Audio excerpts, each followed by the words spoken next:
Salam bahagia, Om Swastiastu, Namo Buddhaya, salam kebajikan rahayu. Saya Christina Apriliani, calon guru penggerak Angkatan 9 DKI Jakarta. Saya mengajar di SMK Negeri 9 Jakarta dengan pengajar praktik saya yaitu Bapak Parmena Sinaga dan fasilitator saya yaitu Bapak Anang Suprap. Kita belajar Pancasila, kita bernafas dalam sila-silanya. Kita belajar Pancasila, ayo kita jaga untuk Indonesia, bersatu dalam perbedaan. Nah, ini bagian dari praktik baik yang kami lakukan ketika kami melalui pendidikan guru penggerak. Dan kami adalah calon guru penggerak Angkatan 9 dari DKI Jakarta. Saya Ibu Christina Apriliani dan Ibu Yolanda Fiskasari.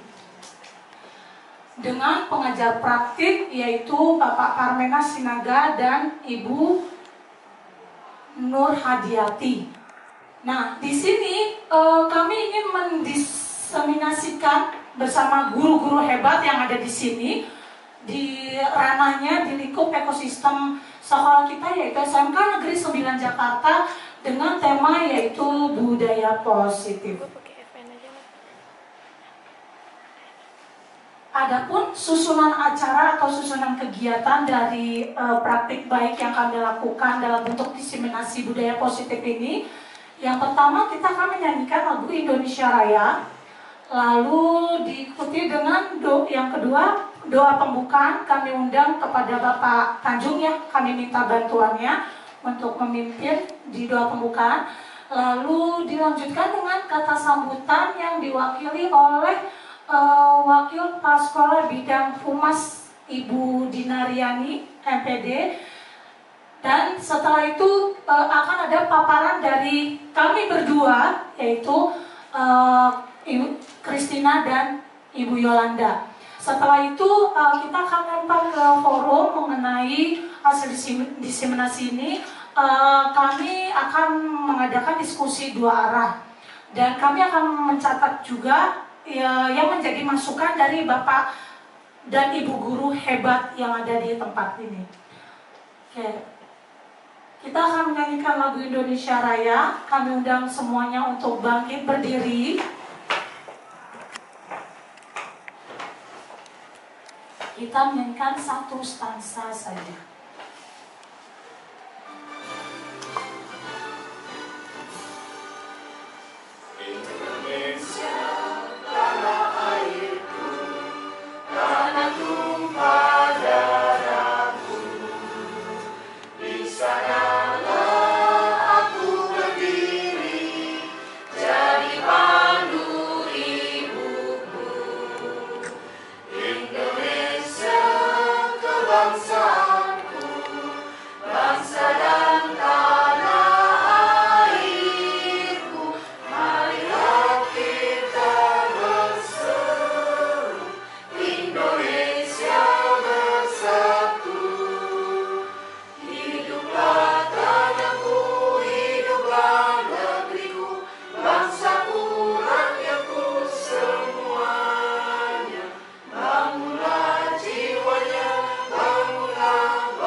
Dipersilakan duduk kembali untuk Bapak dan Ibu semua.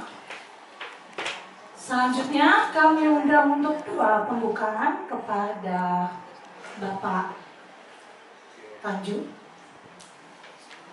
Dipersilakan untuk pembukaan acara ini.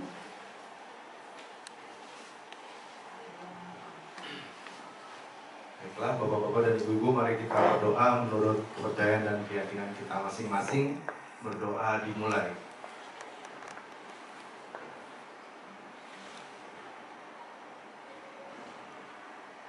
Doa selesai. Assalamualaikum warahmatullahi wabarakatuh.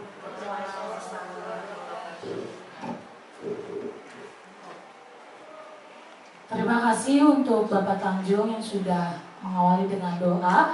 Sekarang kita akan masuk untuk kata sambutan kepada Ibu Dina Riani MPD. Kami persilakan untuk memberikan kata sambutan dalam rangka diseminasi budaya positif. Terima kasih.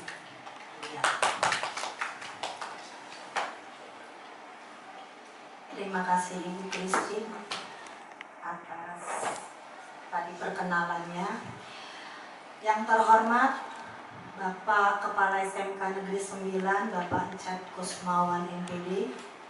Yang terhormat Ibu-ibu calon guru penggerak Ibu Yolanda Fiskasari dan Ibu Kristina Apriliani. Yang terhormat Bapak dan Ibu guru pendamping kegiatan ini yang pastinya akan selalu setia mendampingi dari awal hingga akhir acara ini. Semangat pagi! Pagi, luar biasa! Pertama-tama marilah kita mengucapkan syukur kepada Tuhan Yang Maha Esa atas karunia dan berkat-Nya, karena kasih dan karunia-Nya kita pada hari ini dapat berkumpul di tempat yang berbahagia ini untuk bersama-sama mengikuti kegiatan kita diseminasi budaya positif. Dan juga kami mengucapkan terima kasih kepada Bapak dan Ibu guru yang sudah hadir untuk mendampingi kegiatan ini, di mana kita juga nanti akan sama-sama mendengarkan paparan dari ibu-ibu CGP kita yang luar biasa, super duper hebat, Ibu Yolanda dan juga Ibu Kristina. Pemaparan pada hari ini itu mengenai budaya positif. Penerapan budaya positif itu pastinya tidak lepas dari peran dan nilai seorang guru. Guru adalah pertama-tama yang menjadi pemimpin pembelajaran, di mana guru memberikan sebuah contoh yang nantinya dapat diikuti oleh siswa ataupun anak-anak didik kita. Budaya positif yang nanti akan dipaparkan dan juga akan kita lakukan di sekolah ini itu tidak dapat berjalan sendiri. Budaya positif dapat berjalan dengan efektif jika dilakukan secara kolaborasi ataupun bekerja sama antar warga sekolah, baik dari siswanya, gurunya, tata usaha, orang tua, maupun juga warga sekitar.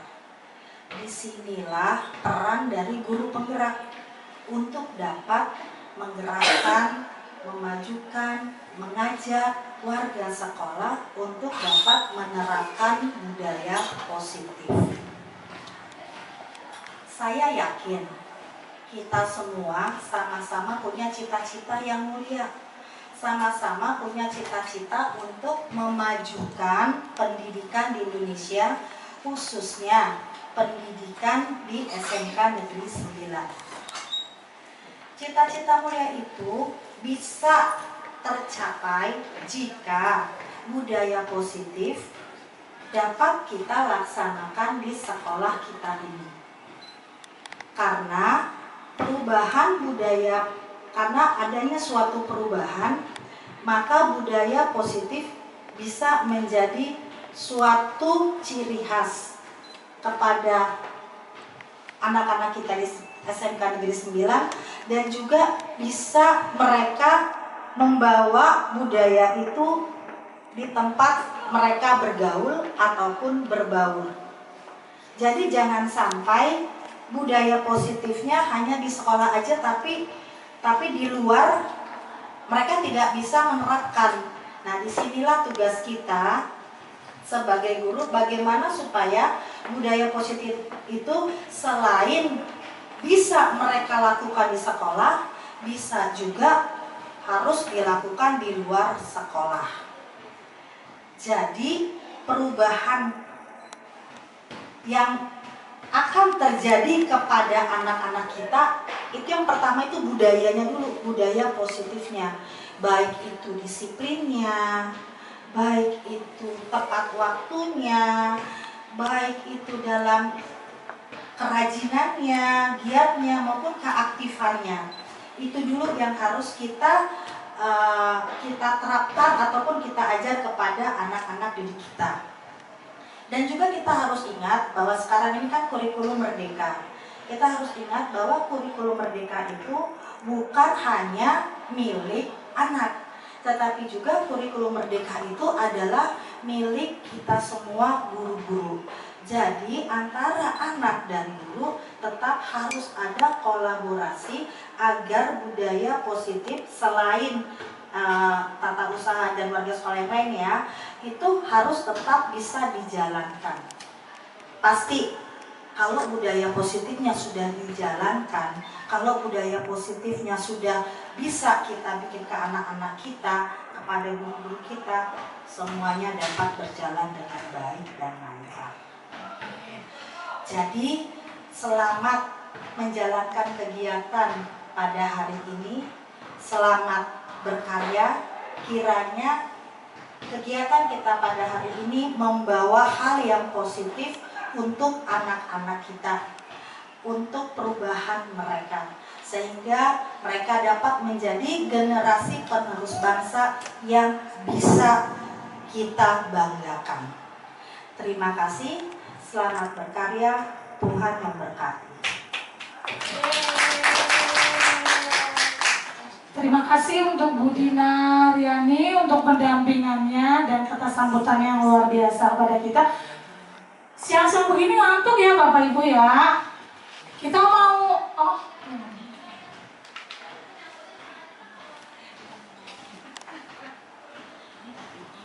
ya kita mau ice breaking dulu yuk. Kita bangkit berdiri, gerak-gerak. Iya, Bu Dina, kita mau tangan ke atas, tangan ke bawah. Iya, kita coba ya, coba dulu. Mana?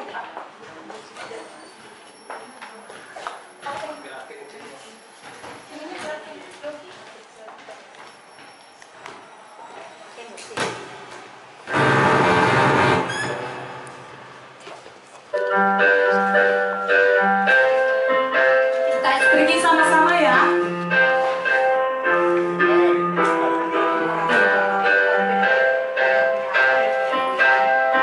Tangan ke atas ya. Salah saya. Maaf ya, salah musik. Tangan ke atas menggapai bintang, gitu ya.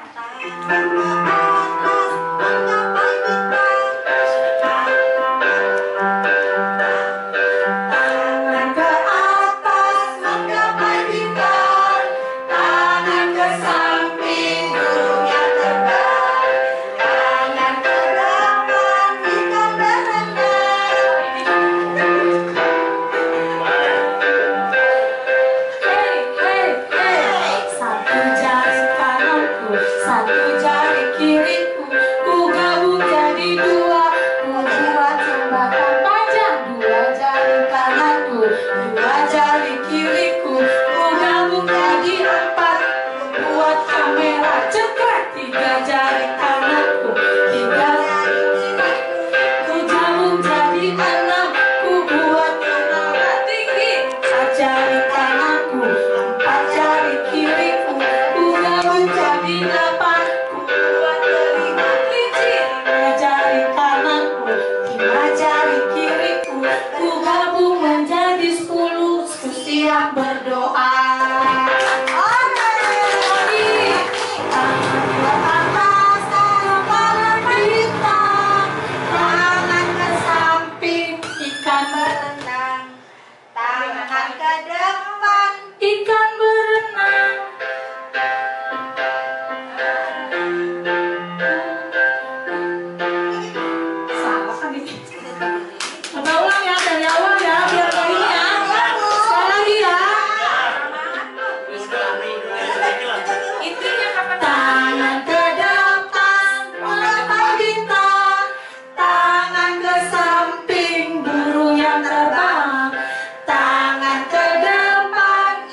satu jari kananku, satu jari kiriku, ku gabung jadi dua, ku buat jembatan panjang. Dua tali tanganku, dua jari kiriku, ku gabung jadi empat, membuat kamera cekrek. Tiga jari kananku, tiga jari kiriku, ku gabung jadi enam, ku buat menara tinggi. Empat jari kananku, empat jari kiriku, ku gabung jadi delapan, ku buat telinga kelinci. Lima jari kananku, lima jari kiriku, ku gabung jadi 10, ku siap berdoa. Oke, terima kasih untuk Bapak Ibu guru hebat yang ada di ruangan ini. Terima kasih untuk semangatnya. Jadi ketransfer nih semangatnya sama pembicara. Ya, paparan kali ini akan dibawakan oleh saya, Ibu Christine. Nah, saya mau menyajikan keyakinan kelas nih. Keyakinan kelas di tempat ini. Nah, pertama, hadir tepat waktu. Gimana Bapak dan Ibu? Setuju nggak sama keyakinan kelas ini? Kita bikin keyakinan kelas dulu nih. Setuju ya? Emang udah pada datang, TOP dah emang Bapak Ibu guru semua di sini. Yang kedua, mengikuti diseminasi dengan semangat yang luar biasa. Setuju apa enggak? Kalau nggak setuju bisa kita cancel nih ya Pak. Minta bantuan Pak Sigit untuk menghapus. Setuju nggak? Setuju. Setuju ya? Berarti nggak bisa ngantuk nih sampai jam 3 soalnya jam-jam ngantuk ini. Yang ketiga, komunikatif. Jadi ini dua arah ya. Nanti Bu Tina boleh bertanya ya Bu ya.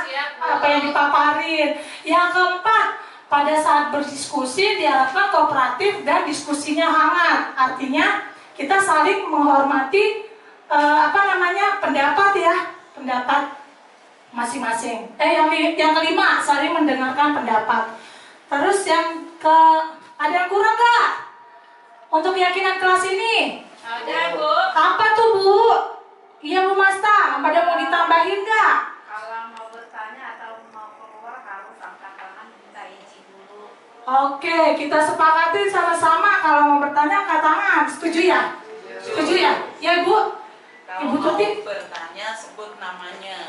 Kalau mau bertanya sebut nama. Oke, boleh. Berarti apabila bertanya tunjuk tangan dan sebut nama. Mau ke... Ya Pak, silakan Pak Sigit. Boleh nggak sambil minum atau snack gitu kalau nggak? Sambil minum dan oh iya, karena kita kan memang ada di sini ya, jadi kesepakatan bersama karena keyakinan kelas ini nggak bisa dilanggar bersama-sama kita sendiri juga karena kita harus sepakat. Setuju ya? Makan dan minum berarti boleh di ruangan ini ya? Berarti pembicara boleh minum juga ya? Oke, terima kasih. Berarti boleh ditambahkan Pak di sini karena ya berarti kesepakatannya. Jadi saya ulangin. Hadir tepat waktu, mengikuti diseminasi dengan semangat, lalu komunikatif, terus menghormati pendapat, terus apabila yang ditambahkan tadi ada dua ya, apabila mau izin keluar atau bertanya angkat tangan dan sebut nama. Terus kalau bertanya ya sebut nama. Terus tambahannya kita diperbolehkan makan dan minum, jadi tidak ada ganjalan di sini. Oke, nah kenapa tadi saya mensounding keyakinan kelas ke Bapak Ibu? Karena itu akan menjadi bagian dari materi ini. Jadi kalau kita udah sepakatin keyakinan kelas di kelas ini, berarti kita mengikutinya kan alur yang ada. Oke, terima kasih Bapak Sigit. Oke, selanjutnya saya mau pantun nih. Asik. Jangan lupa cakep ya. Cakepnya kenceng. Oke.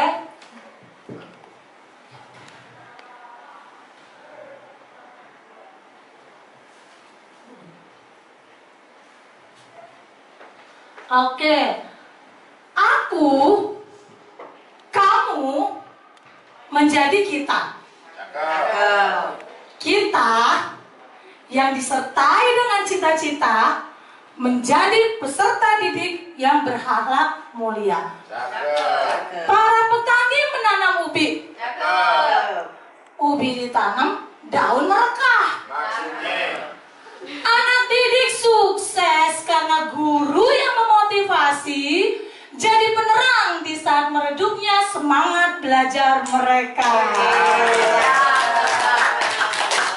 Perahu layar, jantung berdetak. Pergi belayar menuju laut yang lepas. Ayo para guru, semangat untuk menjadi penggerak, tetap belajar untuk meningkatkan kualitas. Kasih tepuk tangannya dong yang meriah dong. Oke, di pemaparan kali ini saya mendahului dengan sebuah pemikiran dari Bapak Ki Hajar Dewantara. Ini kita sifatnya berbagi aja ya Bapak Ibu ya. Nah, dalam modul yang kami pelajari, salah satunya itu terdapat pemikiran Bapak Ki Hajar Dewantara. Mungkin kita tahu bahwa Tuturi Handayani itu adalah salah satu ikon atau sebutan yang dimiliki oleh Bapak Ki Hajar Dewantara. Tapi kita nggak tahu ternyata di dalam pemikirannya itu ada 8 itu sangat bersangkut paut banget sama kurikulum merdeka Bapak Ibu. Makanya kenapa kita makin sekarang menuju kurikulum merdeka. Nah, yang pertama, Bapak Ki Hajar Dewantara menyatakan kalau belajar itu mereka di dalam taman anak-anak. Jadi mereka harus merdeka belajar. Yang kedua, ada di situ unsur kodrat alam dan kodrat zaman. Jadi ketika kita membina anak-anak, mereka kita harus menyesuaikan juga dengan kodrat zamannya. Nah, anak-anak era sekarang itu kan sebutannya era Gen Z ya. Sebutannya mereka anak kaum menunduk. Nah, kalau kita mendengar itu sebagai guru, sedih ya, sebenarnya sedih gitu loh Bapak Ibu. Anak-anak disebut kaum menunduk, tapi ternyata secara real di depan mata kita emang bener juga gitu loh. Ya anak-anak ya, emang bener juga kita melihat kalian tuh sampai guru aja nggak ditegor lewat, saking kalian main Mobile Legends-nya gitu loh. Nah, itu nggak menampik kemungkinan salah satu di pemikiran Ki Hajar Dewantara. Lalu ada juga bukan tabula rasa, konsep menuntun. Jadi kita diajarkan di sini untuk menuntun. Lalu ada juga berpusat pada ternyata 9 itu keren loh, sudah melakukan pembiasaan baik. Salah satunya tuntutan dari dinas kemarin itu adalah bercerita positif. Ternyata itu adalah sebuah pembiasaan yang baik untuk melatih mereka dalam mengetahui tatanan bahasa, konsep petani dan trilogi pendidikan. Next Pak. Nah, konsep petani di sini yang diajarkan di dalam filosofi Bapak Ki Hajar Dewantara, dia mengilustrasikan bahwa sekolah itu adalah ladang, tempat persemayannya bibit-bibit. Dan petani itu adalah kita, semua guru-guru yang ada di dalam sekolah. Yang ketiga, itu ada bibit. Di mana bibit itu adalah para peserta didik kita yang ada di sekolah. Nah, jadi kalau bibit itu tumbuh, kan berarti harus tanah yang subur, adanya pupuk, sama pengairan yang baik. Jadi, tumbuhnya anak-anak itu tergantung apa yang diberikan oleh pendidikannya, gitu. Ya, pendidikan itu luas, pendidikan keluarga juga salah satunya, itu sangat mendominasi. Tapi karena lingkup kita adalah lingkup pendidikan, di bidang kita sebagai pendidik, jadi di sini yang diterapkan adalah ke Bapak Ibu gitu yang membangun. Sekolah merupakan tanah tempat bercocok tanam, sehingga guru harus mengusahakan sekolah jadi lingkungan yang menyenangkan, lalu menjaga serta melindungi diri anak-anak dari hal-hal yang negatif di siswanya. Nah, ubahlah bagaimana Bapak dan Ibu melihat dunia ini. Bagaimana Bapak dan Ibu berpikir tentang manusia. Ubahlah paradigma Bapak dan Ibu untuk melakukan perubahan paradigma belajar. Kenapa seperti itu? Karena perubahan paradigma belajar merupakan salah satu bentuk dari budaya positif sesuai dengan tema kita. Untuk perubahan paradigma belajar, kita sudah tahu bahwa masa sekarang itu kita menuju ke profil pelajar Pancasila ya Bapak Ibu ya. Dan kita memang diarahkan untuk mulai, sedikit-sedikit merambah nih, makin banyak lagi PR kita Pak Tanjung. Kita mulai mempelajari pembelajaran berdiferensiasi.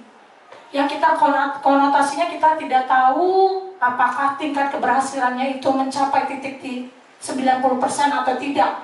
Tapi mau tidak mau tuntutan kita. Karena kembali lagi ke pemikiran Ki Hajar Dewantara bahwa kita guru harus sesuai ikuti kodrat zaman. Nah, zamannya saat ini adalah kita harus berdasarkan prinsip pembelajaran berdiferensiasi. Nah, anak-anak itu mereka udah beda jenis kelamin, ya kan, beda lagi karakter. Ternyata ada lagi loh bedanya. Bedanya itu adalah cara pembelajaran mereka. Ya kita mungkin kita tidak kuasai, tapi mau nggak mau kita harus tahu seperti itu. Sehingga peserta didik belajar sesuai dengan kebutuhannya berdasarkan tahap untuk perwujudan profil pelajar Pancasila. Nah, profil pelajar Pancasila ada berapa dimensi? Ada berapa Ibu?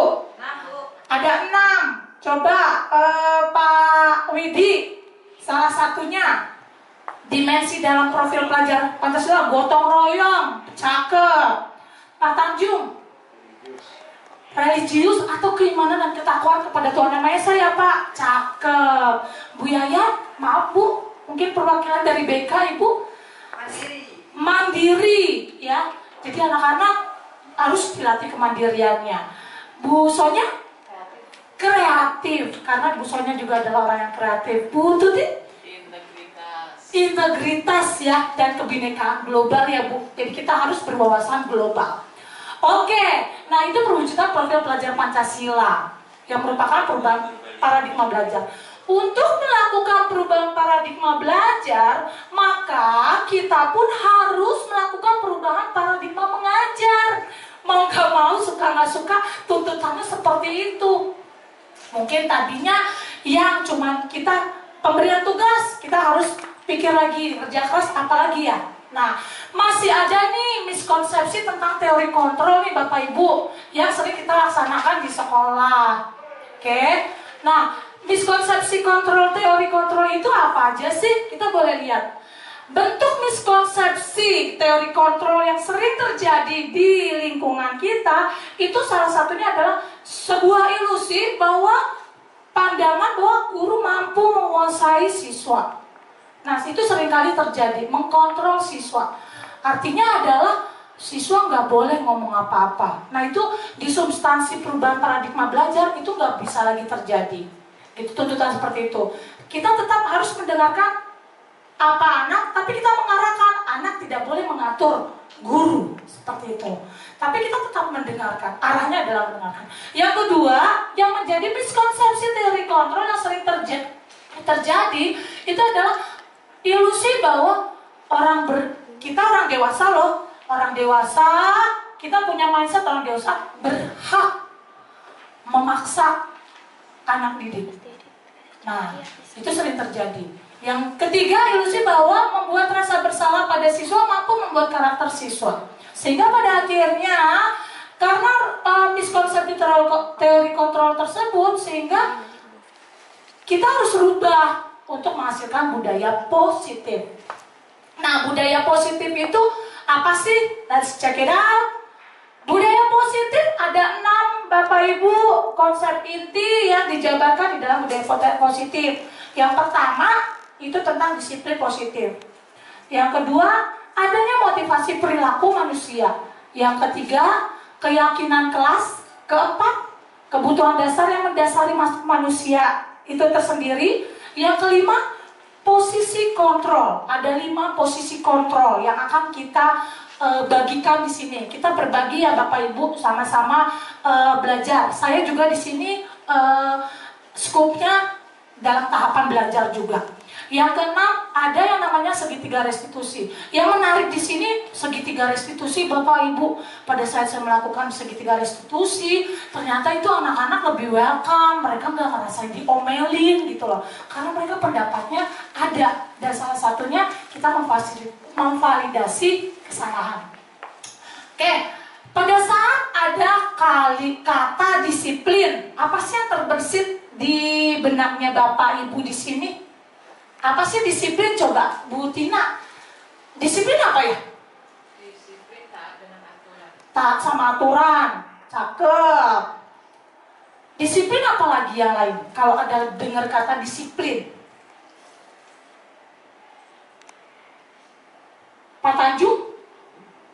Pak Tanjung harus disiplin. Ngomong sama anak-anak, anak-anak harus disiplin. Patuh terhadap atasan. Cakep. Nah, tapi ternyata ini ada pembaruan lagi Bapak Ibu. Ada disiplin positif. Nah, loh, apaan lagi ini ya? Udah disiplin, udah taat aturan. Ya, berarti kan udah cakep ya. Disiplin aja udah cakep gitu. Kenapa harus ada disiplin positif? Berarti ada bedanya dong. Nah, mungkin sama-sama di ketidaktahuan kita bersama nih ya Bapak Ibu ya. Bapak Ibu di sini tidak tahu ternyata ada istilah yang sangat luar biasa yaitu disiplin positif. Dan itu lebih enak dipakai oleh anak-anak.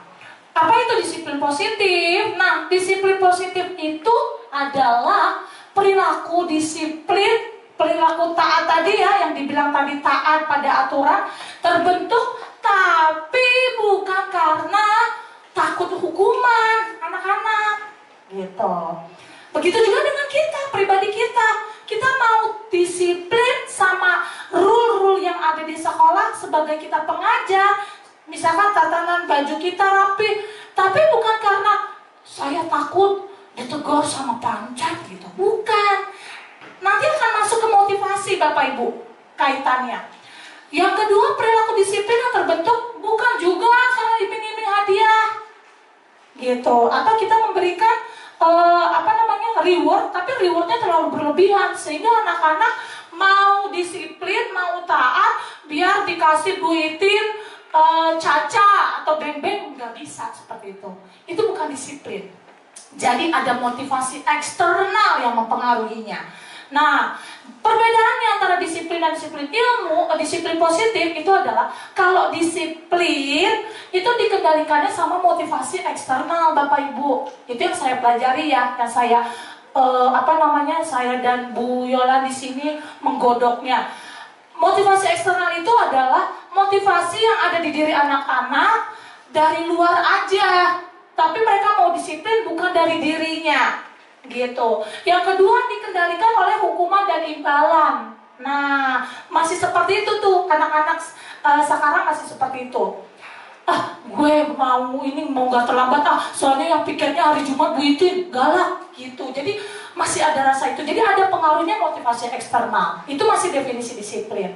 Disiplin yang berikutnya Pak, nanti bisa kembali lagi. Disiplin itu juga fokus pada perilaku. Nah, contohnya gini Bapak Ibu, kita naik motor, udah tahu naik motor itu kalau misalkan aman, ya kan? Naik motor itu supaya aman itu dia kan harus pakai helm, ya kan? Nah, kalau misalkan di fokus pada perilaku, dia nggak pakai helm, nggak apa-apa nih deket ini. Ternyata pas ada polisi baru, gue balik lagi dulu ngambil helm. Jadi ada motivasinya dari eksternal, bukan dari dirinya dia sendiri. Dan kesadarannya pasti jangka pendek kayak gitu. Kalau disiplin positif, mungkin bisa kembali lagi Pak.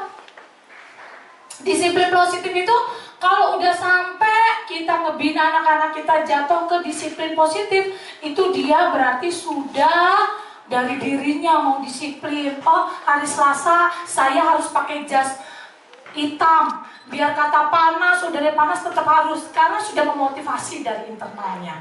Jadi mereka tetap taat karena ada dari dirinya. Jadi dikendalikan oleh motivasi internal. Yang kedua dikendalikan karena adanya konsekuensi. Kalau motivasinya udah internal, mereka udah tahu pasti ada konsekuensi dan ada bahayanya. Jadi saya tidak melakukan gitu. Nah, terus yang berikutnya disiplin positif itu fokusnya pada keyakinan karakter. Sehingga dengan adanya motivasi internal yang kita rambah, nah mereka memiliki karakter, mulai tuh kelihatan karakter positifnya, saling membangun. Ketika temannya jatuh, memang dia harus curhat, mendengar curhatan, empati. Guru kesulitan atau kerempongan, segala kurikulum merdeka kan mesti bawa speaker lah gitu kan. Kerepotan mereka dengan sendirinya, ibu sini bu, speakernya saya bawain, bukan lagi disuruh-suruh seperti itu. Dan kesadarannya pasti jangka panjang. Saat ini mereka sudah ada motivasi internal, nanti 5 tahun ke depan mereka kerja juga udah otomatis. Apa yang saya lakukan di sekolah akan saya lakukan juga di dunia tempat kerja. Nah, Yang berikutnya di dalam konsep itu yang kedua itu ada motivasi perilaku manusia, Bapak Ibu. Itu juga yang kami pelajari di modul 1.4 ini. Nah, di dalam buku Restructuring School Discipline karyanya Diana Gosen, Ibu Diana Gosen itu menyatakan bahwa perilaku manusia itu ada 3. Yang pertama, motivasi untuk menghindari ketidaknyamanan atau hukuman. Yang kedua, untuk mendapatkan penghargaan atau reward. Yang ketiga, untuk menjadi orang yang mereka inginkan dengan nilai yang mereka percaya. Nah, yang mau kita bentuk dalam pembelajaran kami ya di calon guru penggerak, sekaligus ini adalah bentuk berbagi kami. Saya mengajak Bapak Ibu guru di sini yang ada di diseminasi ini, kita mau membuat ini Bapak Ibu, anak didik kita yang ketiga ini. Kenapa? Inilah motivasi internal. Sedangkan yang 1, 2 itu motivasi eksternal, masih eksternal. Dan Ibu Diana Gosen menyatakan ketika anak didik kita akan memiliki akar yang luar biasa di dalam karyanya dia, di dalam aktivitasnya dia, mereka harus menjadi manusia yang punya motivasi, mereka punya nilai, gitu loh. Saya mau patuh karena saya memang mau jadi anak yang baik. Bukan saya mau patuh karena yang pikir hari Jumat tuh itin. Bukan gitu lagi. Seperti itu. Nah, dari motivasi tersebut sehingga menimbulkan disiplin positif, ya kan? Dari motivasi internal tersebut, dia akan menghasilkan disiplin positif. Disiplin positif salah satu konsep dari budaya positif. Ya.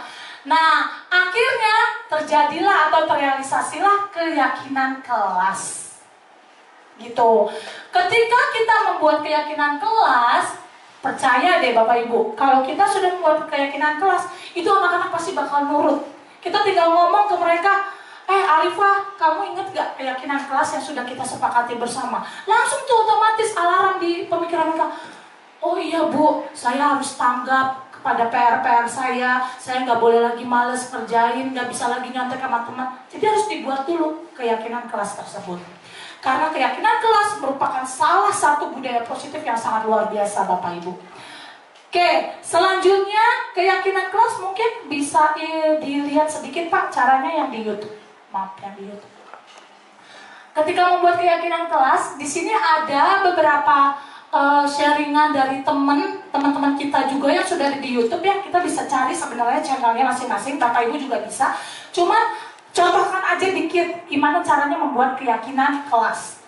Nah, keyakinan kelas itu pastinya mengajak anak-anak ya, anak-anak didik kita untuk mereka menuliskan apa sih mimpi-mimpi mereka sehingga mereka bahagia belajar di kelas gitu loh. Apa sih harapannya mereka ketika mereka belajar di kelas, mereka itu merasakan kenyamanan, kesejukan seperti itu. Nah, jadi di sini pada saat membuat keyakinan kelas, semua mimpi-mimpi anak kita kumpulin dulu nih. Kita kumpulin di dalam, boleh stick note, boleh tulisan biasa. Lalu kita sebagai gurunya merangkum apa aja harapan. Misalkan kayak tadi, bagaimana nih keyakinan kelasnya? Boleh makan dan minum. Mereka maunya pada saat belajar makan dan minum. Itu harus sepakati, bukan lagi kita ngomel lagi. Nggak boleh makan dan minum, tidak. Tapi atas kesepakatan bersama, gitu loh. Nah, kalaupun gurunya tidak mau, tinggal dikasih tahu aja. Anak juga akan mengerti kok, gitu loh. Misalkan tidak boleh anak-anak makan dan minum karena begini, seperti itu. Dikasih dan mereka akan menggagalkan keyakinan kelas itu juga, gitu. Nah, pada saat terbentuk keyakinan kelas, itulah pegangan kita sebagai guru nantinya ke depan. Dan itu sangat baik banget dan bermanfaat banget, luar biasa. Ketika mereka melakukan kesalahan, kita bisa memvalidasi kesalahannya mereka itu dengan menanyakan kembali keyakinan kelas. Dan mereka pasti akan, oh iya Bu, bener Bu, maaf ya Bu, saya hilaf. Kamu ingat keyakinan kelas kita yang sudah kita sepakati bersama? Iya Bu, keyakinan kelasnya saya lupa. Oke, keyakinan kelas apa? Kita tinggal ulang, pasti mereka akan mengerti kesalahan mereka. Seperti itu. Ya, sekian untuk saya. Diseminasi akan dilanjutkan oleh Ibu Yolanda. Ibu cantik dan luar biasa. Kita kasih tepuk tangan dulu dong. Kayaknya semakin siang semakin semangat. Baik, saya akan melanjutkan untuk paparan selanjutnya. Tapi sebelum saya mulai paparannya, tadi Bu Iti udah nyanyi-nyanyi, udah joget-joget tangan ke atas. Kalau saya ice breakingnya, ya kalau saya ice breakingnya kita mulai berhitung saja. Tapi kelipatannya, Bu Yula, saya nanya dulu. Ini yang bahasanya nyambung kan? betul Ibu, Ya, nyambung. ya udah. Baik. Lanjut. Ya, terima kasih Bu Tuti. Kita ice breakingnya berhitung. Berhitung yang kelipatan 3. Nanti ketika yang ada jawabannya kelipatan 3 tidak disebutkan angkanya, tetapi langsung jawab dengan door. Paham ya? Siap. Ya, mengerti lah semua ya. Oke ya. Dari Bu Tina, berhitung dulu. 1 gitu. 1. Bu Tuti?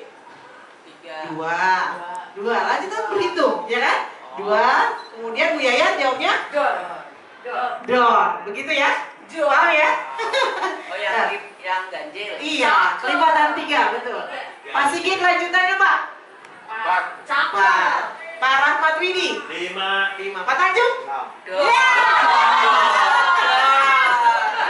Pak Tanjung mulai mengantuk rupanya. Oke ya. Kita lanjut, Bu Sonya. 1. Kok 1? Lanjut dari berapa? 7. Bu Maska?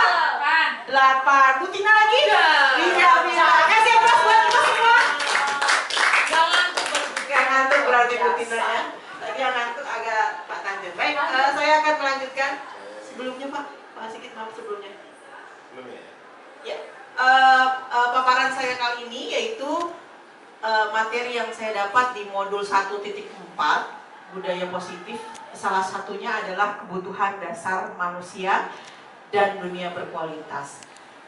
Kita berfokus pada siswa kita atau peserta didik kita yang mana 5 kebutuhan dasar manusia ini dimiliki oleh siswa-siswa kita di SMK Negeri 9 Jakarta. Yang pertama ada kebutuhan bertahan hidup.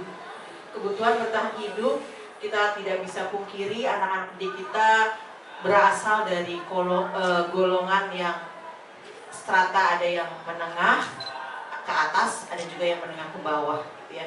Jadi dari bertahan hidup mereka kita bisa memberikan rasa cinta kasih kita untuk mereka agar mereka juga merasa nyaman akan seorang pendidik yang ada di SMK Negeri 9 Jakarta.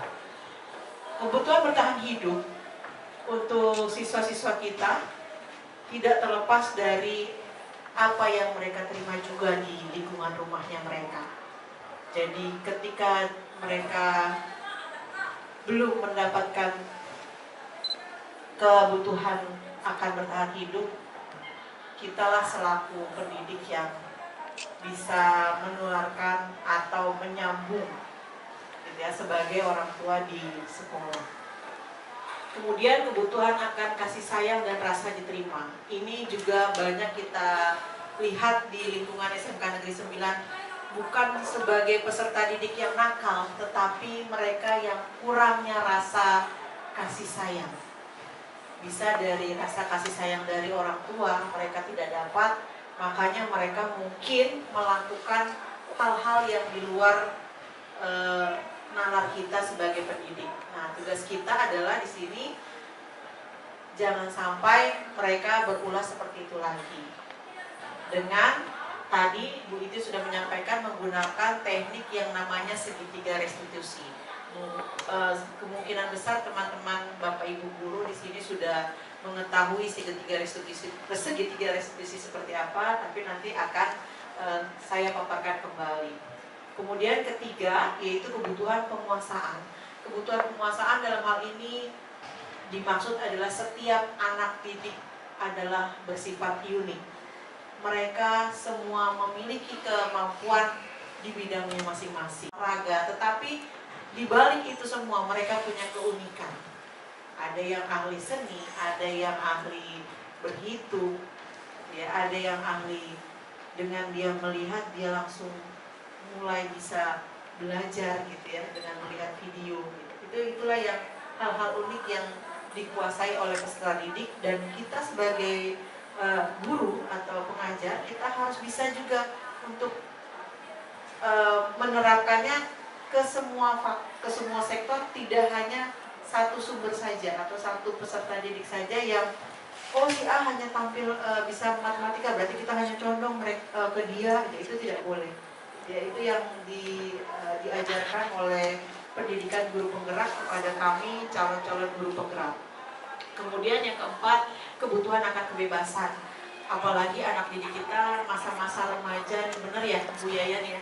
Mereka yang rata-rata ingin freedom, yang rata-rata ingin bebas, ya, ingin meluapkan emosi mereka dengan cara mungkin ada yang tepat, ada yang tidak tepat. Meluapkan emosi ada yang dengan cara olahraga. Mereka daripada tawuran, mereka ikut pencaksilat kemudian memenangkan lomba. Seperti kita ketahui bersama, Senin kemarin kita sudah banyak murid-murid kita yang sudah berprestasi di bidang pencaksilat. Kemudian di kebebasan ini biasanya orang tua itu yang suka melarang-larang, jangan gitu ya. Ternyata itu salah, tidak boleh gitu ya. Tetap kita arahkan keinginan mereka apa, agar kita juga tahu bisa memfasilitasinya dengan baik. Kemudian yang kelima, kebutuhan akan kesenangan. Nah, kebutuhan akan kesenangan, biarkan mereka bebas bermain dengan teman-teman seusianya, dengan catatan tetap kita harus pantau, gitu ya. Karena kenapa kita harus pantau? Karena mereka masih usia remaja yang membutuhkan proses dari kita selaku pendidik di sekolah ini. Baik, lanjut, ada 5 posisi kontrol dalam menerapkan disiplin positif restitusi ini. Salah satu program yang dikembangkan oleh Dian dan dosen adalah 5 posisi kontrol. 5 posisi kontrol dalam restitusi ini adalah proses perjalanan kita seorang pendidik yang dapat bisa mengenali dirinya. Apakah kita termasuk ada di posisi sebagai penghukum, atau berada di posisi pembuat merasa bersalah, atau di posisi teman, di posisi pemantau, dan yang terakhir ini di posisi manajer. Nah, ini akan saya bahas satu persatu. Ya, kasusnya semisal ada anak datang terlambat ke sekolah. Ini pernah sebelum saya mengenal itu CGP atau pendidikan guru penggerak, ini saya pernah menjadi posisi penghukum seperti ini. Dan rupanya ternyata ini salah, gitu ya. Saya ingin berbagi kepada teman-teman Bapak Ibu hebat. Ketika anak itu terlambat, saya ingin, kamu lagi yang terlambat. Saya sambil berkaca pinggang. Itu ciri-ciri ya posisi penghukum. Rupanya itu tidak boleh. Gitu ya. Mengakui kesalahan dosa dia butuh ya. Kemudian hukumannya biasanya verbal dan fisik. Nah, saya di sekolah yang lama saya bilang, kamu terlambat hadir, kamu lari keliling lapangan 3 putaran. Ya, anaknya dengan santainya lari. Gitu ya. Dan ini yang di posisi kontrol guru sebagai posisi penghukum yang pasti tidak diperbolehkan lagi. Zaman kolonial. Ya, zaman kolonial, betul Bu Tuti. Dampak posisi penghukum ini, siswa menjadi pendendam kepada kita. Mungkin di depan kita baik, tetapi tidak di belakang kita. Ya, awas loh Bu Yolanda, motornya gue kempesin nanti gitu ya. Oke. Kemudian siswa tidak menjadi tidak menyukai guru tersebut atau tidak menyukai pembelajarannya. Gitu ya. Walaupun dia hadir di kelas kita, itu akan terlihat raut-raut muka yang masam, raut muka yang tidak lepas, tidak mau menerima akan ilmu dari kita, gitu ya. Jadi yang di posisi ini dia disarankan atau tidak untuk dipraktekkan oleh kita sebagai pengajar. Next, pasti yang kedua, posisi pembuat merasa bersalah. Kalau tadi dia menghardik gitu ya, dengan berkaca pinggang, kalau yang ini cirinya adalah si guru cenderung suaranya lembut, suaranya tenang, namun kata-katanya menyalahkan siswa. Misalkan yang terlambat tadi Tono. Gimana sih kamu Tono? Terlambat lagi, gitu ya. Kamu tahu nggak dengan kamu terlambat lagi, ibu yang diomelin sama Pak Kepala Sekolah, gitu ya. Ya. Jadi hal yang tersebut siswa jadi merasa bersalah sekali. Nah, seakan-akan gurunya jadi, karena ulahnya siswa terlambat, gurunya juga jadi menderita. Ini yang tidak diperbolehkan. Posisi sebagai pembuat siswa merasa bersalah. Dampaknya, siswa menjadi merasa bersalah. Oh, jadi karena saya nih ibu dimarahin Pak Kepsek misalnya. Lalu siswa menjadi rendah diri dan menarik diri dari lingkungan. Jadi dia agak jadi malu ya, minder ya Bu Yayan ya, bisa dibilang ya. Oke. Lanjut, ada posisi kontrol yang ketiga. Nah, ini posisi teman. Ini juga pernah saya lakukan di sekolah swasta. Rupanya ini juga jadi tidak baik. Kenapa? Karena mereka seakan keenakan. Ngelunjak, benar Bu Tuti gitu ya. Suara guru ramah gitu ya. Dan guru menganggap si siswa ini adalah temannya. Gitu. Cenderung bersenda gurau. Gitu ya. Murid akan merasa senang, aman, dan akrab dengan gurunya. Tapi dampaknya adalah, bisa dilanjut Pak Sigit? Ya, siswa akan bergantung kepada satu orang. Atau si siswa jadi akrabnya hanya cuma satu guru itu aja. Karena guru itu yang ngalamin, kalau kata bahasa Jawa ya betul ya, di alam, gitu ya. Kemudian siswa jadi tidak mandiri dan tidak bisa berpikir untuk diri sendiri. Pak Sigit kedinginan. Kemudian di lain waktu siswa bisa berperilaku baik hanya kepada orang-orang tertentu saja atau kepada guru yang tadi. Nah, itu juga tidak boleh. Kemudian posisi pemantau yang keempat. Posisi pemantau ciri-cirinya dia bersuara datar, tidak emosional, tidak bersenda gurau juga, ataupun tidak menggunakan suara tinggi. Terciptanya identitas diri positif dan berhasil. Pemantau itu senantiasa melakukan ingat sanksinya apa kalau kamu terlambat. Itu pemantau. Kemudian dia mengarahkan tadi pada peraturan dan konsekuensinya. Kalau kamu terlambat, kamu dicatat di buku SPL gitu ya. Seorang pemantau biasanya menunjukkan bahasa tubuh dan ekspresi wajah yang datar. Dia tidak lagi yang marah-marah, dia tidak lagi yang bersenda gurau dengan siswanya. Dampaknya, next please. Dampaknya, jadi siswa itu akan menghitung konsekuensi atau hadiah tanpa memahami sepenuhnya nilai kebajikan yang dia peroleh, dan tidak sepenuhnya dia menjadi pribadi yang mandiri. Terakhir, 5 posisi kontrol yang terakhir ada posisi manajer. Nah, di posisi manajer inilah yang diharapkan oleh kita semua untuk menjadi seorang pendidik yang ketika menghadapi kasus segitiga restitusi, jadilah di posisi manajer. Bagaimana caranya? Yang pertama, suara manajer itu netral. Sebelumnya masih ganti dengan sendirinya. Ya, netral, tidak terlalu ramah dan tidak bernada tinggi. Terciptanya identitas positif berhasil. Gurunya mengajukan pertanyaan-pertanyaan, kenapa kamu melakukan hal ini? Gitu ya. Apakah ini sesuai dengan keyakinan kelas kamu? Misalkan si Tono tadi datang terlambat, ditanyakan, gitu ya. Apakah ini sudah sesuai dengan nilai-nilai keyakinan di kelas kamu? Nanti dia jawab, tidak Bu, nilai keyakinan kelas kami adalah kami harus datang dengan tepat waktu. Tadi yang seperti Bu Christine ya paparkan. Kemudian guru membimbing siswanya sendiri untuk memecahkan masalahnya sendiri. Kalau tadi ditanya, jadi bagaimana? Apa langkah yang harus kamu lakukan biar kamu tidak terlambat? Nanti dia jawab, oh saya harus bangun lebih awal. Oh saya harus pasang alarm. Oh saya harus minta bantuan ibu di rumah agar membangunkan selain di HP, gitu ya.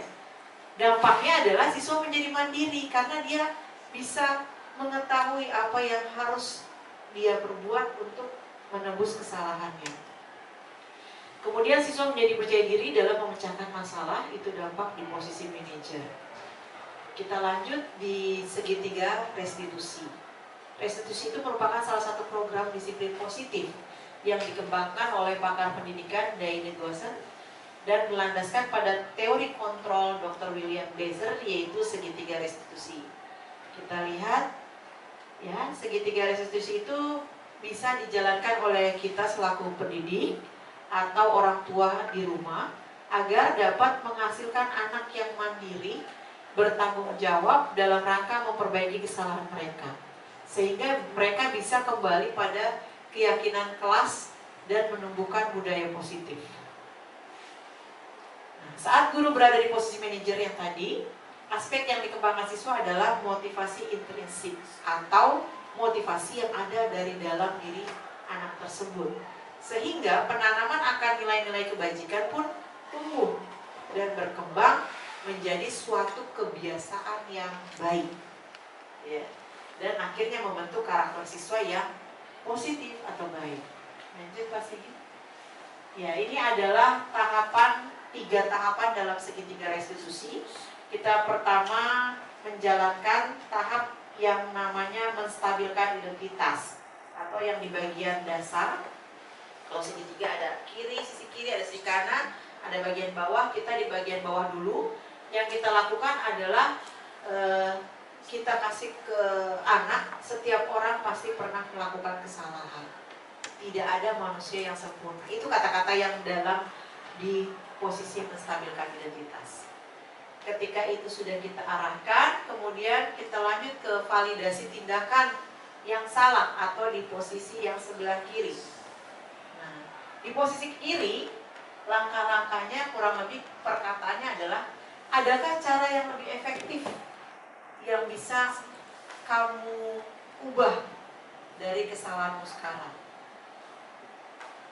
Lalu nanti si anak menjawab. Kemudian yang ketiga, di sisi sebelah kanannya adalah posisi terakhir, menanyakan keyakinan. Nah, menanyakan keyakinan, karena tadi di awal sudah kita buat kesepakatan kelas, keyakinan kelas, kita tekankan kembali. Kira-kira dari perbuatanmu tadi sudah sesuai belum dengan keyakinan kelas? Kalau si anak berpikir karena tadi dia datang terlambat, berarti kan belum sesuai dengan keyakinan kelas. Nanti si anak menjawab belum Bu. Nah, berarti langsung langkah apa yang harus kamu ubah agar sesuai dengan keyakinan kelas? Gitu ya Bapak Ibu. Ini juga bisa dipakai ketika ada kasus perundungan atau bullying. Sama, ada 3 tahapan yang harus kita utarakan kepada siswa-siswa kita agar siswa tidak menjadi posisi yang paling bersalah di saat itu, pada saat itu, dan dia jadi bisa mengembangkan atau memecahkan masalah di dirinya sendiri. Bullying itu tadi, gitu ya. Baik, ini ada video aksi nyata kami, Ibu Kristina dan Ibu Yolanda dalam melakukan segitiga restitusi. Untuk di saya tadi kasusnya adalah siswa yang terlambat datang ke kelas.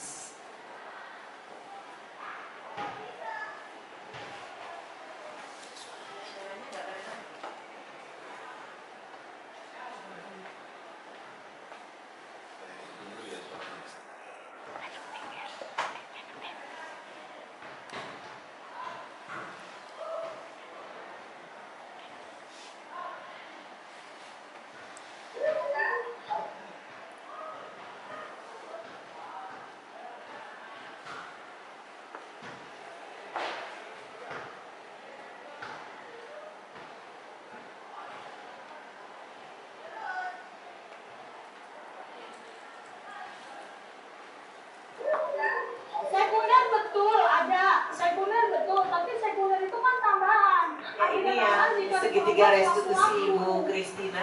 Gitu, tapi dia Kalau yang tadi saya, boleh yang tadi pasti yang saya dulu, iya boleh diulang.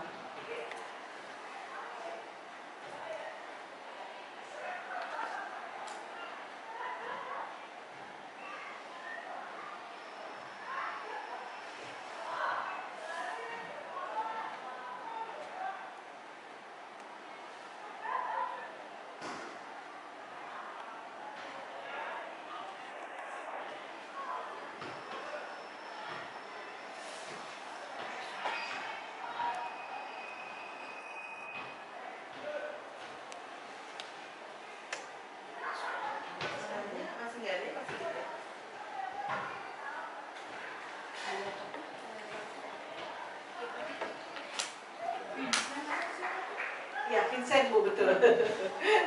Ini ceritanya dia sedang lari, terlambat masuk ke kelas saya. Kemudian saya menggunakan penanganan segitiga restitusi tadi.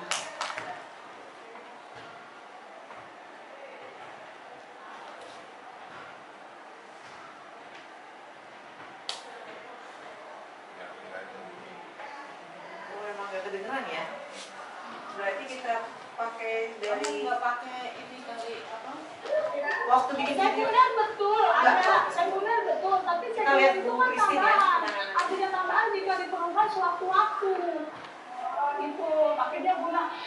Loh, itu yang di belakang siapa yang tidur? Ayo, coba bangunin. Itu siapa itu yang tidur, coba? Oh, Rivaldi. Ya ampun, nak. Rivaldi. Loh, kok kamu tidur, nak? Kenapa? Ayo.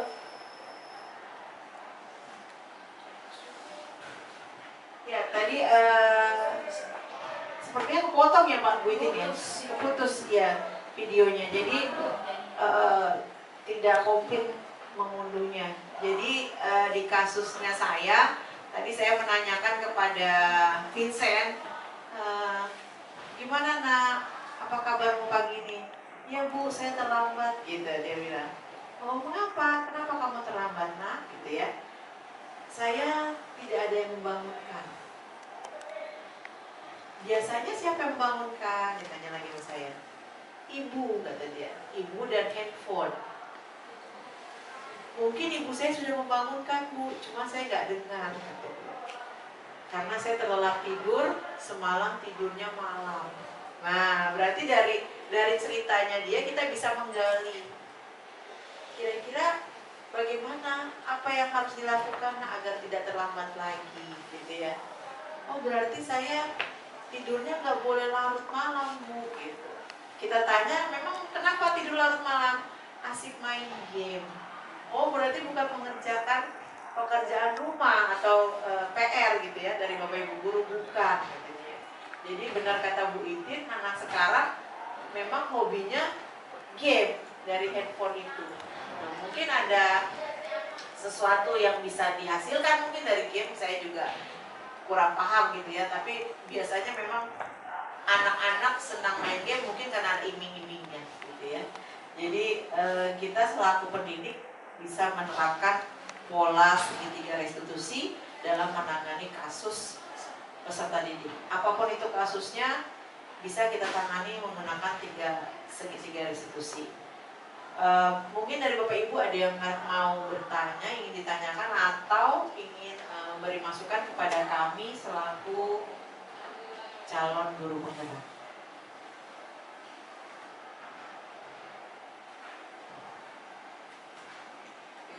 Ya, siap. Itu tadi kan dia kan telat karena biasanya kan dibangunin oleh orang Ibunya, tua. iya. Kemudian kalau orang tuanya nggak ada, otomatis dia kan nggak ada yang bangunin. Betul Ibu. Tapi tadi dia bilang pakai alarm. Alarm Nah, handphone. alarm sekali dia nggak dengar. Berarti setelah itu kan mati dong. Mati alarm. Setelah itu udah bebas dia karena nggak ada lagi alarm yang lain. Alarm yang lain. Nah, Betul. terus solusi apa yang Ibu kasih? Iya. Tadi saya tanyakan lagi, berarti yang harus kamu ubah adalah pola tidur, saya bilang. Jangan sampai tidur larut malam, karena dia tidur itu bisa 12:30 baru mulai tidur. Karena keasikan main game tadi Bu, gitu. Iya. Makanya saya bilang mungkin ibumu sudah membangunkan nak, karena ibunya juga bekerja. Jadinya kan mungkin tidak bisa berlama-lama di rumah pada pagi hari. Akhirnya udahlah, yang penting udah bangun gitu mungkin ibunya. Jadi dia pikir anak saya udah bangun gitu, rupanya jadi terlambat lagi gitu. Itu yang saya tawarkan, tidurnya lebih awal. Nah, itu kasus itu sebetulnya ada juga karena kasus seperti ini bisa ke bawah sampai dia menjadi seorang karyawan. Betul. Ya. Nah, ini kasus kalau waktu dulu saya pernah seperti itu, tapi karyawan. Jadi akhirnya solusi yang kita tawarkan apa? Saya bilang, belilah beker. Saya bilang, jam beker. Iya. Jam beker itu kan murah. Betul. Ya kan? Beker 1 setel kamu jam 5. Jam 5 dibangunin nggak dengar. Dua jam beker. Beker kedua Iya. jam Iya. berapa? sampai beker 5, kalau sampai kamu tidak bangun, berarti kamu keluar dari sini. Saya bilang. Iya, itu untuk pola karyawan ya Bu ya, Iya, benar-benar. karena apa? Betul. Sudah 5 beker nggak dengar. Iya. Biasanya memang kalau orang terlelap tidurnya capek sekali, mungkin itu Jadinya tidak mendengar sama sekali. kadang-kadang memang kan orang tua itu kan udah bangunin, tapi tetap aja anak seperti itu. Kalau orang tuanya nggak ada kan bahaya. Betul. Karena ketergantungan. Nah ini, jadi kedewasaan anak itu perlu kita terapkan mindsetnya bahwa sekolah tanggung jawab kalian. Iya, Nah, harus betul, bangun betul. jam segini. Nah, itu. Baik, terima kasih Bu Tuti masukannya. Iya, benar-benar banget karena anak kita kan memang nantinya kita mencetak generasi yang siap bekerja. Kalau dia sering terlambat, kira-kira nggak ada yang mau juga perusahaan untuk menerima karyawan yang terlambat gitu ya. Kita telat aja potong gaji. Iya, telat potong gaji kita. Ada lagi tidak yang ingin? Baik, ya Pak Sigit sama Pak Bu Masa dulu. Silakan Pak Sigit. Assalamualaikum warahmatullahi wabarakatuh. Waalaikumsalam warahmatullahi wabarakatuh. Salam sejahtera untuk kita semuanya. Terima kasih ibu-ibu calon guru penggerak yang hebat yang bisa membersamai kita bersama dalam diseminasi kali ini dalam budaya positif. Saya setuju sekali Bu dengan paparan dari awal sampai akhir itu sungguh menginspirasi.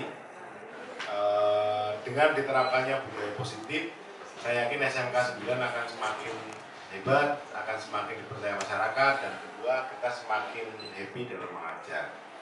Nah, bagaimana kiat kita nih maksudnya untuk membumikan budaya positif secara kontinu agar nantinya sekolah ini menjadi yang terbaik. Terima kasih Bu. Terima kasih. Baik, terima kasih Pak Sigit. Pertanyaannya sudah kami tangkap. Kalau dari saya pribadi bagaimana membumikan gitu ya Pak Sigit ya, budaya positif ini di SMK Negeri 9 Jakarta, yaitu yang pertama tadi kita dimulai dari diri kita sendiri dulu Pak Sigit. Setelah saya sudah mulai saya tadi kan bilang saya berada di posisi kontrol sebagai penghukum awalnya di sekolah swasta saya. Tapi ketika saya mendapat materi ilmu guru penggerak ini, pendidikan guru penggerak, saya jadi, oh berarti ini tidak boleh lagi nih gue lakuin gitu ya. Jadi saya mengakui pengakuan dosa, kemudian saya langsung tergerak untuk merubah mindset saya ke posisi kontrol manager. Itu yang pertama dari diri kita. Kemudian setelah kita mulai dari diri kita untuk merubah menjadi lebih baik, untuk menghasilkan budaya positif. Yang kedua adalah kita bisa menularkan, mengajak teman-teman rekan guru kita untuk buat yang belum mengetahui budaya positif atau segitiga restitusi tadi bisa berubah ke arah sana. Saya meyakini bahwasanya teman-teman rekan guru kami di SMK Negeri 9 itu semua berpikir maju, open minded. Jadi mereka mau menerima masukan dan saran dari teman-teman lainnya, apalagi terlebih teman-teman sebelum-sebelumnya mungkin sudah pernah dapat ilmu yang dari program pendidikan guru penggerak ini. Kalau dari saya itu, setelah saya menjalankan baru saya bisa menularkan. Mungkin dari Ibu Christine jawabannya, silakan. Iya, mungkin Ibu tampilin sedikit tadi udah diperbaiki Bu aksi nyatanya Bu Yolan terhadap pingsan, cuma nggak kedengeran, cuma dikasih aja ya Bu segitiganya. Mungkin ini berbagi cara segitiga restitusi doang aja ya Bapak Ibu ya, bukan mohon maaf bukan mendahului.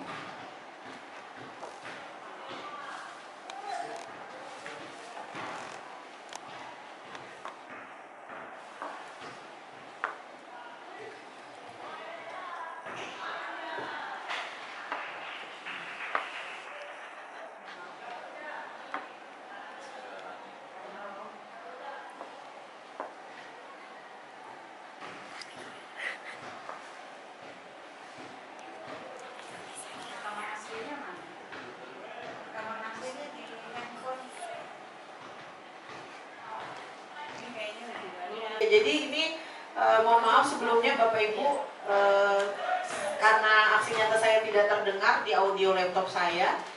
Ini saya sudah upload ke YouTube, channel YouTube saya ini mengenai penanganan kasus segitiga restitusi dalam hal siswa yang terlambat, yaitu Vincent dalam hal ini. Saya melakukan 3 tahapan. Yang pertama menstabilkan identitas, yang kedua validasi tindakan, menanyakan keyakinan kelas yang terakhir. Ini lagi berbincang-bincang mengenai validasi tindakan dan menanyakan keyakinan. Untuk Bu Christine. Nah, Bu Yola, ya, keyakinan kelas ini kan sama aja. Saya benar betul ada, saya benar betul, tapi saya benar. Iya. Oh ini, mau Bu Christine siap? Oh, bukan ya. Nggak jadi ya? Enggak, itu tadi saya. Yang di budaya positif, Pak. Iya. Nah, yang berikutnya nyata dari saya. Saya benar betul ada. Pada saat mengajar di kelas, kan biasanya tuh suka ada tuh anak-anak tidur, tapi kita memberikan penghukuman seperti itu kan. Loh, itu yang di belakang siapa yang tidur? Ayo, coba bangunin. Itu siapa tuh yang tidur coba? Oh, Rivaldi. Ya ampun, nak. Hei, Rivaldi. Loh, kok kamu tidur, nak? Kenapa? Ayo. Ngantuk, Bu. Sama tanya. Kamu cucu ngantuk, Bu. Sana, pergi ya, nak. Bisa gitu ya, untuk tidur di dalam kelas. Nah, pada saat ini saya melakukan panggilan kepada Rivaldi dan saya melakukan segitiga restitusi. Bentuk segitiga restitusi seperti ini nih, Bapak Ibu. Keadaannya Rivaldi sehat hari ini? Saya sehat. Oke, Rivaldi tahukah kenapa Rivaldi dipanggil ke sini? Nah, itu masuk ke menstabilkan identitas. Saya tidur di kelas ya, Bu. Karena pas di pelajaran Ibu, waktu itu mengadaptasi pemerintahan. Nah, tepat sekali Rivaldi. Pada dasarnya, setiap manusia pasti memiliki masalah. Namun, manusia itu kan bukan makhluk yang sempurna. Nah, bagaimana caranya Rivaldi memecahkan masalahnya Rivaldi? Rivaldi harus mengetahuinya. Iya, Bu. Oke, boleh stop dulu Pak. Nah, di situ kita tidak memberi penghukuman, tapi memberitahu anak bahwa ya Bu, gitu loh. Semua kita kasih tahu Bu, semua orang punya masalah seperti itu. Boleh dilanjutkan Pak? Sekarang bagian ke validasi kesalahan. Tadi tidur di kelas saat pelajaran Ibu. Potong. Jadi di situ ada bagian validasi kesalahan. Bapak Ibu, di validasi kesalahan itu kita nanyain, kok bisa-bisanya kamu tidur padahal Ibu mengajar di kelas? Kita dengerin mereka penjelasannya apa. Jangan di judgement duluan, gitu. Diberi kesempatan berbicara. Ternyata di situ Rivaldi menyatakan dia ngebantuin kakaknya. Lah, kan kadang di tidak sepengetahuan kita ya Bapak Ibu ya. Nah, dengan ada komunikasi itu, dari kita tidak tahu, kita guru juga jadi tahu. Lalu masuk ketiga, saya nanyain, karena kan saya di kelas 12 AKM juga kan masih tahu keyakinan kelasnya kalau nggak boleh terlambat ngumpulin tugas, terus salah satunya bertanggung jawab untuk menghargai dan menghormati semua guru yang masuk ke kelas itu salah satunya. Nah itu saya tanyakan, iya, kamu masih ingat nggak keyakinan kelas? Iya Bu, menghormati setiap guru yang ada di kelas. Lah berarti kalau waktu kamu tidur, kamu tidak menghormati ibu dong? Iya Bu. Lalu dia minta maaf dan saya mengatakan kepada dia untuk tidak mengulanginya lagi. Jadi tidak ada judgement di sini. Iya Bapak, silakan. Sebenarnya kan disuruh kita berdiferensiasi, suruh berbeda, sementara kita cuma sendirian. Gurunya nggak berdiferensiasi. Itu jadi sebenarnya kan kalau idealnya itu di kelas itu ada ahli psikologi, ada ahli IT. Jadi kita hanya ngurusin administrasi pembelajaran, BOS dan BOP sebenarnya. Kalau guru dari fakultas pendidikannya. Jadi kalau kita disuruh berdiferensiasi sementara kita cuma sendiri, masuk logika kan? Iya, berarti disitulah tantangannya kolaborasi. Ajarnya audiovisual, yes. Tapi anaknya kinestetik, ada yang musik apa segala macam. Iya, ada yang logik ya Pak, ada yang logik. Berarti itu mungkin jalan keluarnya kita mendiskus bersama dengan setiap elemen yang ada di sekolah ini.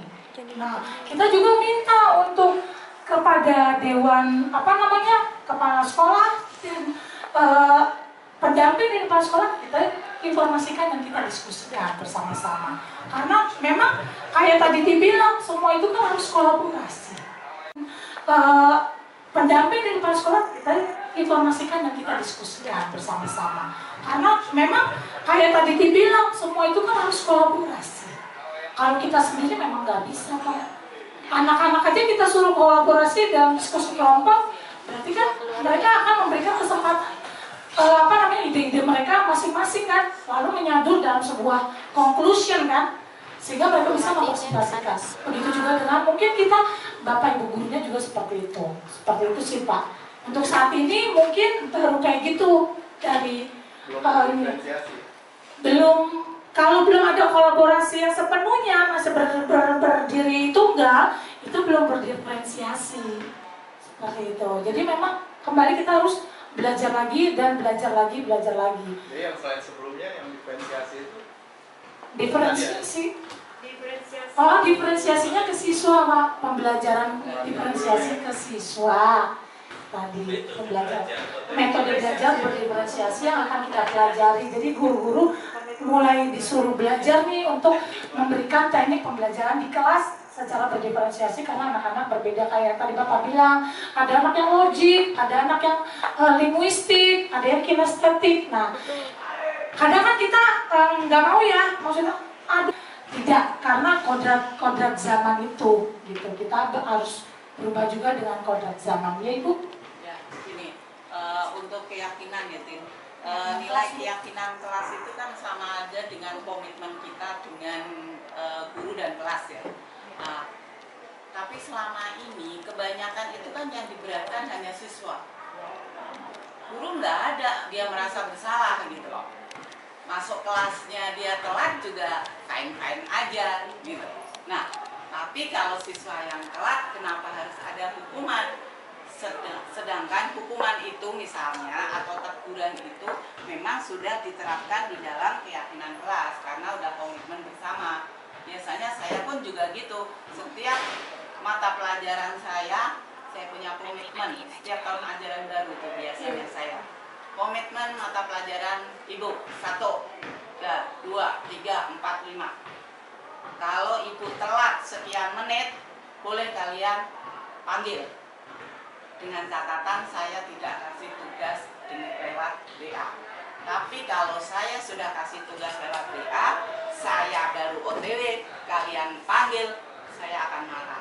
Dalam arti apa? Kalian harus sudah siap.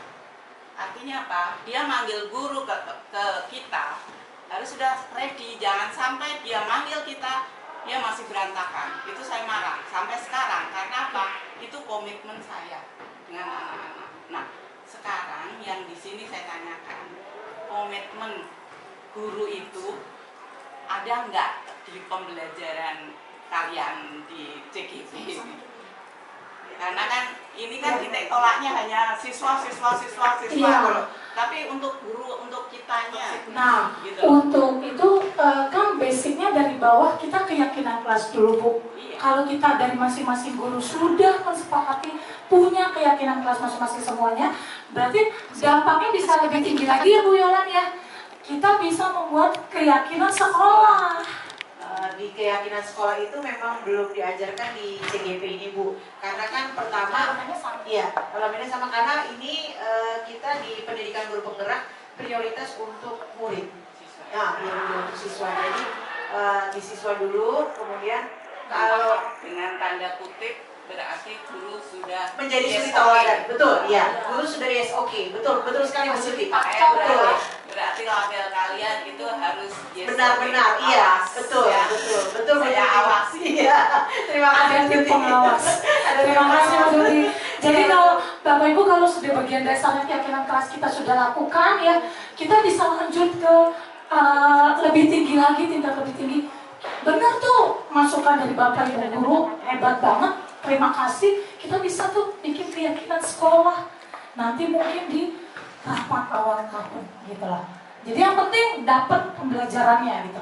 Oke Bapak Ibu, terima kasih untuk Bapak guru hebat yang ada di ruangan ini. Terima kasih Bapak Ibu. Bu Yolan? Mungkin kita sudahi sampai di sini, Bapak Ibu hebat.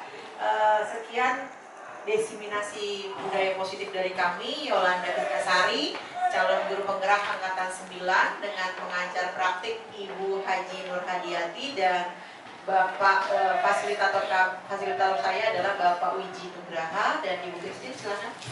Iya, saya Kristina Preliani, calon guru penggerak angkatan 9 DKI Jakarta dengan fasilitator saya Bapak Anang Suprapto dan pengajar praktik saya itu adalah Bapak Parmena Sinaga.